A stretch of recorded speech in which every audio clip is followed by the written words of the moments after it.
करण्याचा प्रयत्न करत आहेत. अशा मंडळीपासून सावध राहिलं पाहिजे, अशा पद्धतीची विनंती माझी. मध्ये अशोकरावजी चव्हाण साहेबांनी जरांगी पाटलाची भेट घेतली. समाजाचा एक घटक म्हणून त्यांना बोलून आले. चव्हाण साहेबांची आमची चर्चा झाली.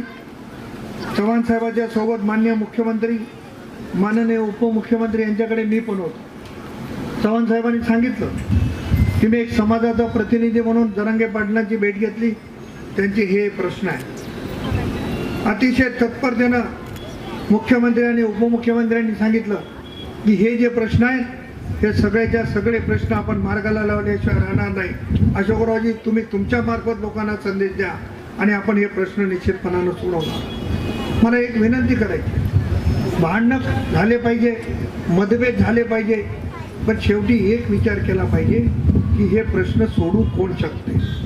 ज्याची सत्ता आहे तोच पक्ष प्रश्न सोडू शकतो. हे काही मी नव्यानं सांगण्याची आवश्यकता नाही असं मला वाटते.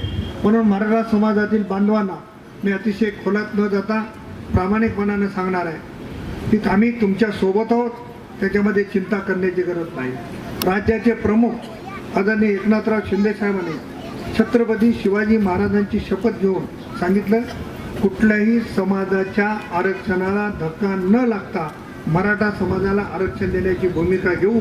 ही भूमिका आदरणीय मुख्यमंत्र्यांनी घेतलेली आहे. आपण राज्याच्या मुख्यमंत्र्यांवर विश्वास ठेवला पाहिजे की छत्रपती शिवाजी महाराजांची शपथ घेऊन महाराष्ट्राला अभिवचन देणारा नेता या निमित्तानं आपल्याला मिळालेला आहे. त्याच्यामुळं इतरही समाज आपल्या गावात राहतात, इतरही समाज आपल्या सोबत आहे, याची जाणीव ठेवून आपण आपली भूमिका मांडली पाहिजे, या मताचा मी निश्चित प्रमाणात आहे. मला वडार समाजाच्या संदर्भाने सांगायचं आहे की त्यांचे मी वडार या एबीपी माझा, उघडा डोळे बघा नीट.